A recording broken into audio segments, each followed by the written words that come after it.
Hello dear students, how are you all? In our last video, we have started with chapter number 9, Force and Pressure, in which we studied about force.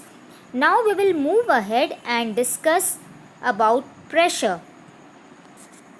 What is pressure? When we studied about force, we studied that force have two important parameters, that is magnitude of force and direction of force. Okay, the effect of force depends not only on the magnitude of force but also on the area over which it acts. For example, a person will create different impression on the ground when he or she is wearing flat sandals and when he or she is wearing narrow heels. That means when a person is wearing flat sandals, what will happen? As the area of the sandal is more in contact with the ground, the pressure will be less. That is, the force on the sandal will be less, that because of which there will be a less deeper impression on the ground of the sandal. But if the same person is wearing heels, heels are very pointed, so they have less surface area in contact with the ground, due to which heels will create deeper impression on the ground. This can also be understood with the help of an activity given in your book. What you have to do is you have to stand on the bed and ask your friend to observe how much it gets pressed down. Now you lie down straight on the bed and again ask your friend to observe how much it is pressed. What will you observe? You will observe that when you stand on the bed, it will press down more than when you lie down on it. Why? Because when you are standing, all your weight is acting only on your feet. Okay, so it is feet have less surface area in contact with the bed, and when you lie on the bed, your whole body is in contact with the bed, so there is a larger surface area in contact with your bed. Okay, so the effect of force will be lesser when you lie down, so the bed will be pressed down less when you lie down, but when you stand on the bed will be pressed down more. This can be also understood with the help of an example of a rubber, that is an eraser. You will find it difficult to cut a small piece of eraser using a blunt side of knife. However, the same eraser piece can easily be cut using a sharper edge of the knife. Why? Because the blunt edge has more surface area, and due to the more surface area, the effect of force will be less on the eraser, due to which you will find it difficult to cut the eraser using a blunt knife, whereas a sharp knife will have a less surface area, due to which force will be more and the eraser can be cut easily. So with all this activity, we got that the effect of force depend upon the area, how much force we apply on the area, and that defines our pressure. Pressure can be defined as force acting per unit area. Okay, so with that, the formula for pressure is force upon area. When we talk about the unit of pressure, okay, force unit is Newton and area is measured in meter square. So with that, the unit is Newton per meter square, and Newton per meter square is 1 Newton per meter square is defined as Pascal. Pascal, it is named after the French scientist Blaise Pascal. So the unit of pressure is Pascal, and what is Pascal? Pascal is 1 Newton per meter square. Okay. Through this formula, what do we find? That pressure is directly proportional to the force. If the force will be more, pressure will be more. If the force is less, pressure will be less. So greater the force, greater is the pressure. And the second thing we found is pressure is indirectly proportional to area. Okay, that means the greater the area, the lesser is the pressure. So greater will be our area, pressure will be less, and the effect of force will be less. In our day-to-day life, we work with most of the machines which involve high pressure and with the machines which involves low pressure as well. So let us see the application of machines using high pressure.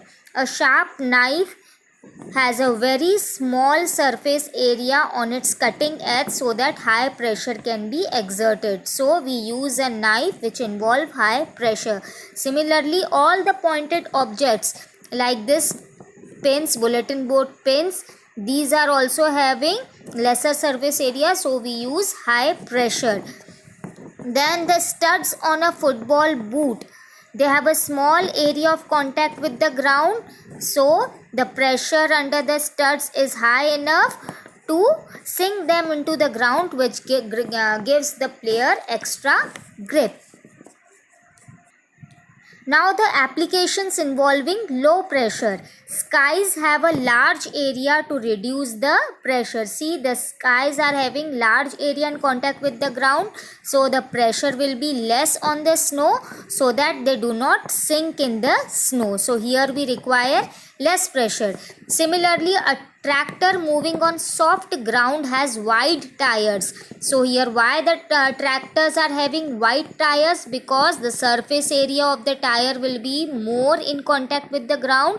So surface area is more, so pressure will be less, so the tractor will not sink into the ground. So here also we use less pressure. Similarly, your school bag have broad belts so that the pressure on your shoulders will be less. So we use applications involving low pressure as well as high pressure. There is one more activity given in your book to study the effects of pressure. What you have to do is you have to take 3 pieces of foam and 6 bricks.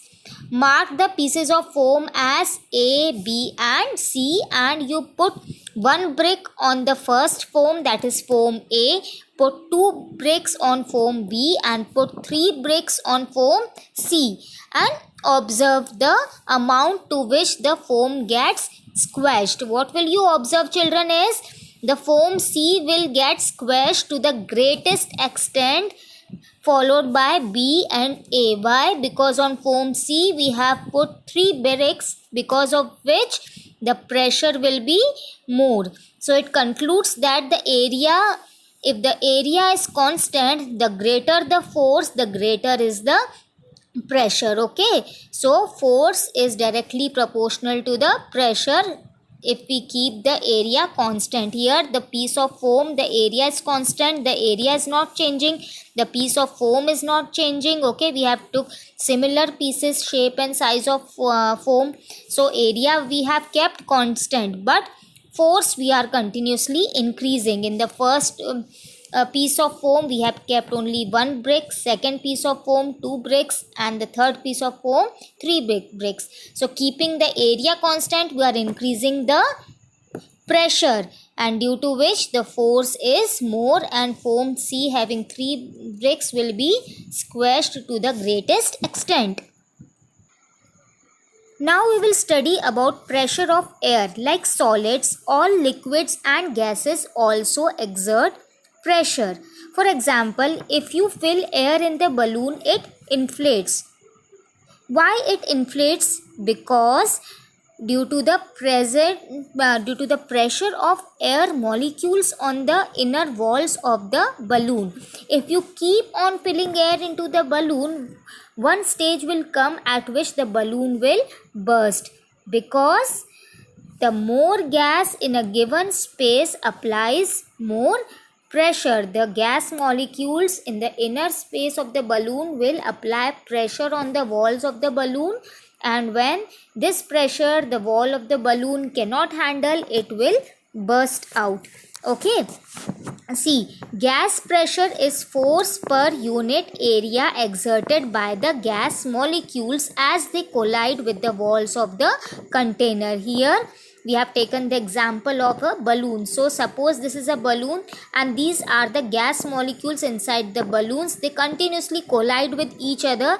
Now they are having enough space, but when we fill more air into the balloon, there will be more gas molecules inside the balloon and they all will collide with each other, and at one stage when they will be having no more space, the balloon will burst out because these molecules are applying pressure on these walls. Okay, gas molecules are always colliding with the walls of the container and produce force. The force will act on the area of the walls of the container and produce pressure. Okay, so pressure of the air is due to the molecules of gas present in that. Now, what is atmospheric pressure? We all know atmosphere is a thick layer of air that surrounds the earth. Air has mass and weight. So, the weight of the atmosphere acts on the surface of the objects on the earth and atmospheric pressure is produced. So, the pressure applied by the atmospheric gases on the various objects on the earth is called atmospheric pressure. What are the characteristics of atmospheric pressure? It varies with the height of the object above the sea level. So, at higher altitude, that means at heights, the temperature and the density of air are lower. That's why when we go to higher altitude, that is hill stations, we feel cooler. The temperature of hill stations are cooler because the temperature and density of air are lower. As a result, the frequency of collision of molecules are lower. As the temperature is lower, density of air will be lower. The density of air is lower, that means the molecules of air are lower. If the molecules of air are lower, then they will collide less frequently with each other. As a result, the pressure, that is atmospheric pressure, is lower. So, as we go higher and higher, the atmospheric pressure goes lower and lower, and the atmospheric pressure acts in all direction. Atmospheric pressure at sea level is called normal pressure or standard pressure. And how much it is? It is about 100 kilopascals. Okay, 100 kilopascal is the normal or standard atmospheric pressure. If it is that much high, then the question arises that why don't we experience this pressure which is very high? Right now you are sitting or standing, you are not feeling this pressure of the air. Why? It is due to the fact that it is balanced by the pressure of the blood running in the blood vessels of your body.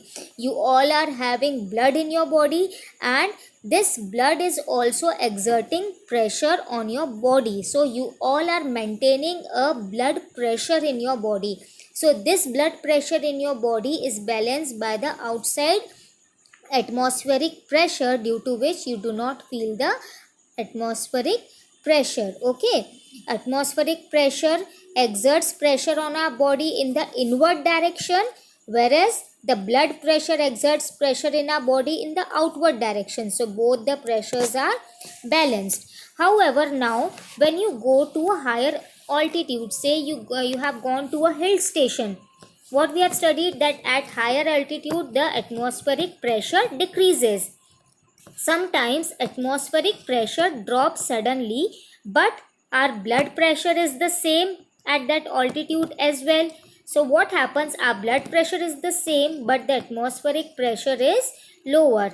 Okay, due to this, many people experience bleeding through the nose or ears because the blood vessels rupture. So here the question can be asked that why we experience bleeding through the nose or ears when we go to higher altitude? Because at higher altitude atmospheric pressure is low and our blood pressure is the same.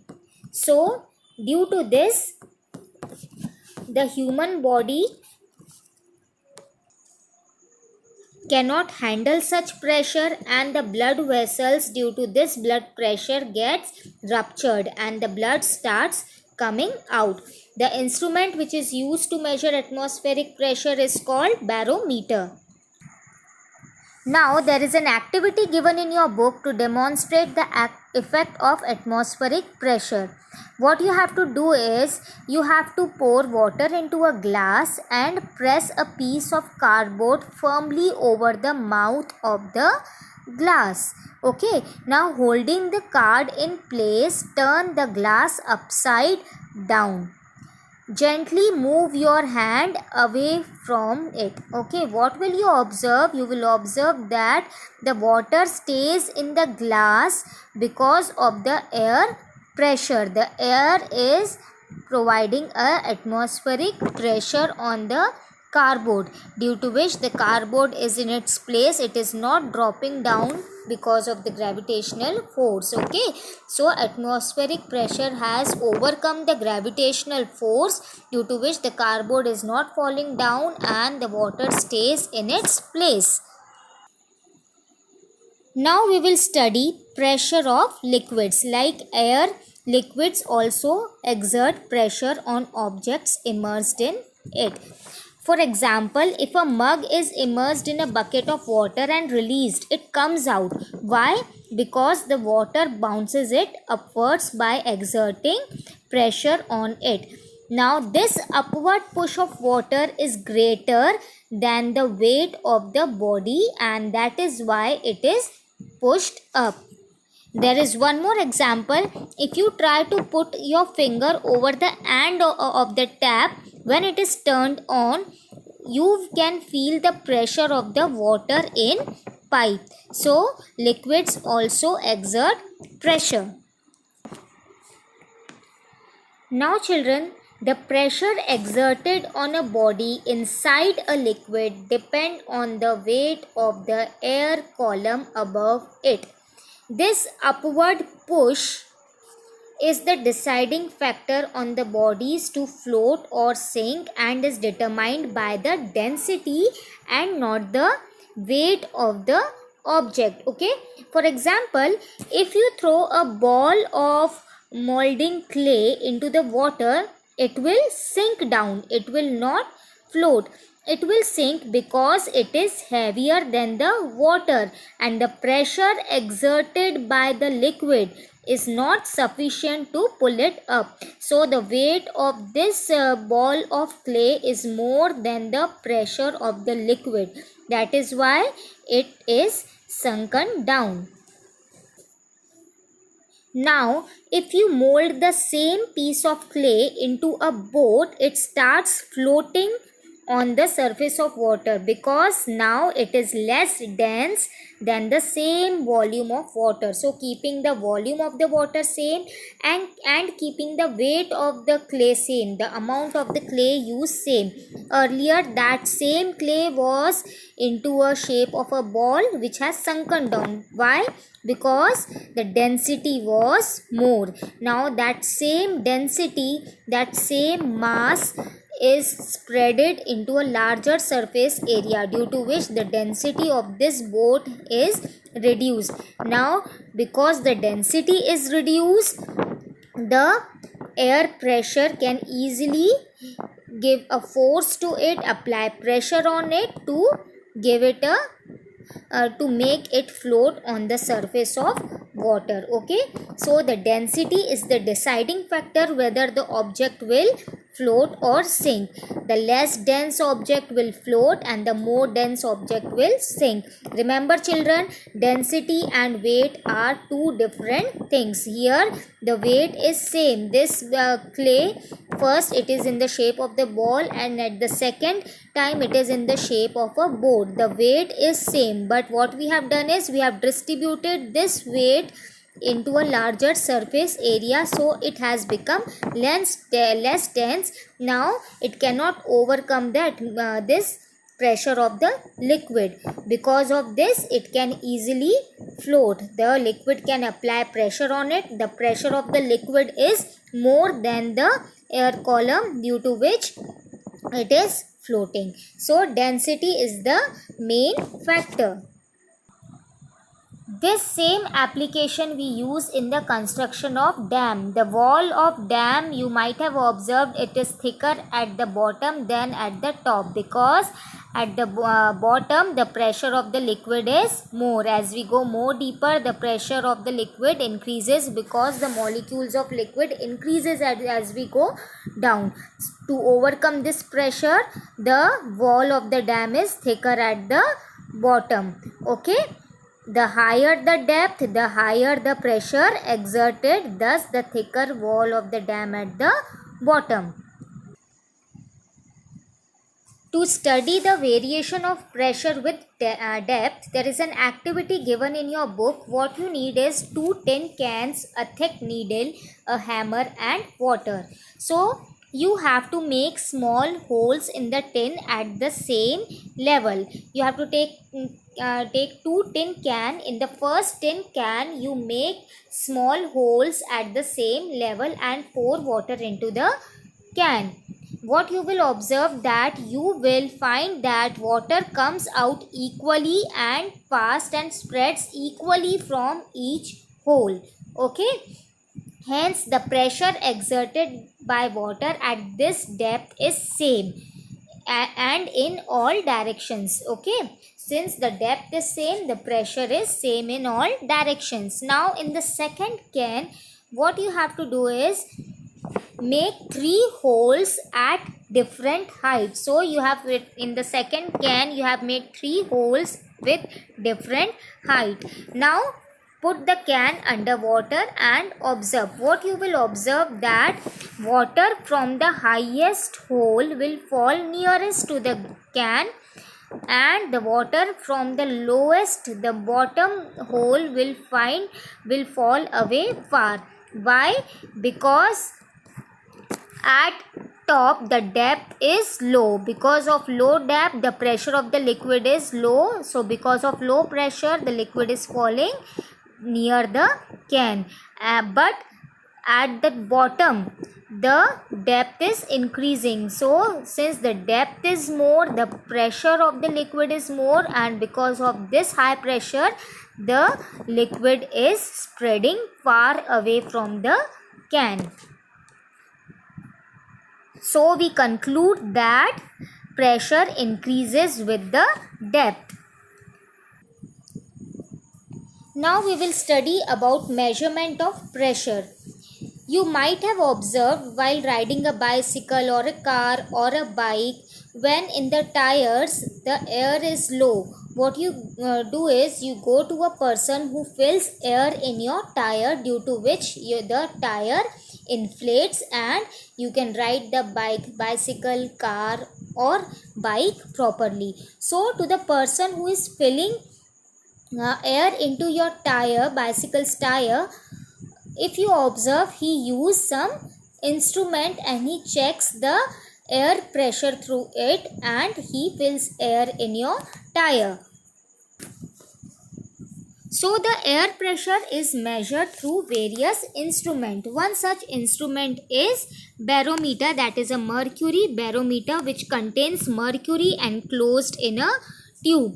A glass tube that has been filled with mercury and then inverted into a bowl of mercury. So long glass tube, we fill it with mercury and we invert it into a bowl containing mercury. So at sea level or 1 atmospheric pressure, mercury level is 76 centimeter or 760 mm. Okay. Okay, so when you invert this tube filled with mercury into a ball, the mercury in the tube falls to a particular height, okay, which balances the atmospheric pressure outside.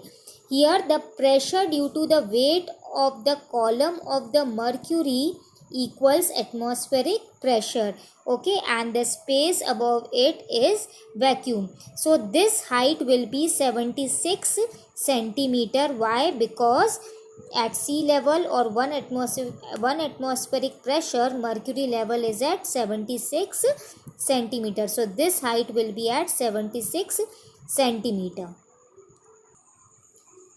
Now another device used to measure pressure is a U-tube manometer.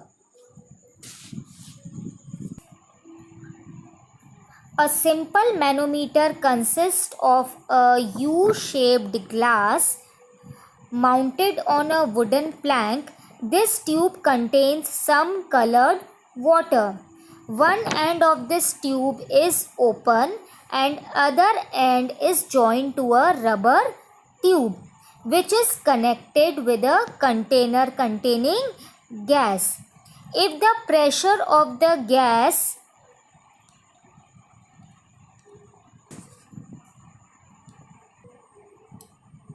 is equal to the atmospheric pressure, then the level of the water at both the limbs of the U-tube will be the same. See, in the first case, atmospheric pressure is equal to the pressure of the gas, so level of both limbs of the U-tube are same. Now in the second case, if the pressure of the gas is more than the atmospheric pressure, so this pressure of the gas is more than the atmospheric pressure, so this pressure will travel through the tube and push this liquid upwards, okay. So the pressure of the gas will be the atmospheric pressure plus the increase in height. In the third case, now if the pressure of the gas will be lower than the atmospheric pressure, so this atmospheric pressure will be more, so this pressure will travel through this limb and it will shift the liquid up this side. So this pressure of the gas will be equal to the atmospheric pressure minus this height, okay. So through this manometer we measure the atmospheric pressure. Now there is an activity given in your book to design a manometer. You need a U-shaped glass tube, a rubber balloon, a funnel, wooden stand and colored water. You have to fix U-shaped glass tube on a wooden stand and fix a rubber tube at its one end, okay, and fix the inverted funnel at the free end of the rubber tube. And you have to tie a partially inflated rubber balloon on white portion of the funnel. At this white portion of the funnel, now you have to fill the glass tube with colored water. Immerse the funnel in water. The level of the water in the open U-shaped tube will rise. As you have immersed this funnel into the water, this liquid is exerting a pressure which is higher than the atmospheric pressure, and due to this the water will rise. Now as you continue moving this funnel deeper and deeper inside the vessel, see in the second case it is touching the bottom of the vessel, so you are increasing the depth. As you are increasing the depth, you will find that the water on this limb will rise. So this concludes that as the pressure increases, as the depth increases, the pressure also increases.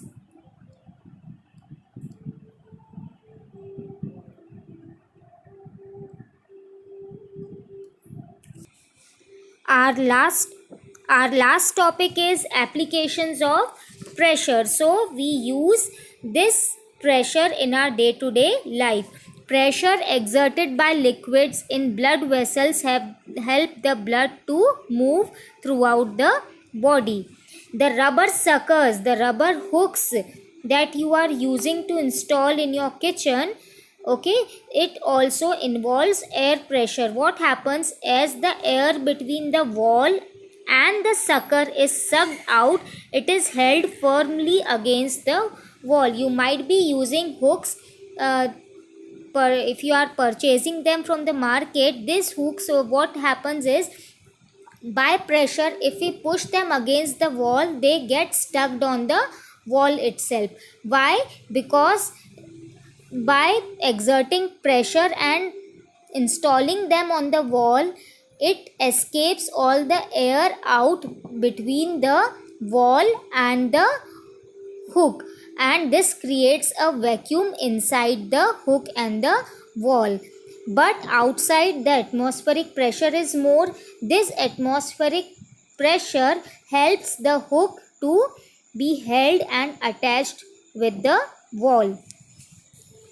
Also, while drinking cold drinks, you use a straw. This also uses application of pressure. When we suck a cold drink with a straw, the air in the straw goes into the lungs and forces the liquid to rise up.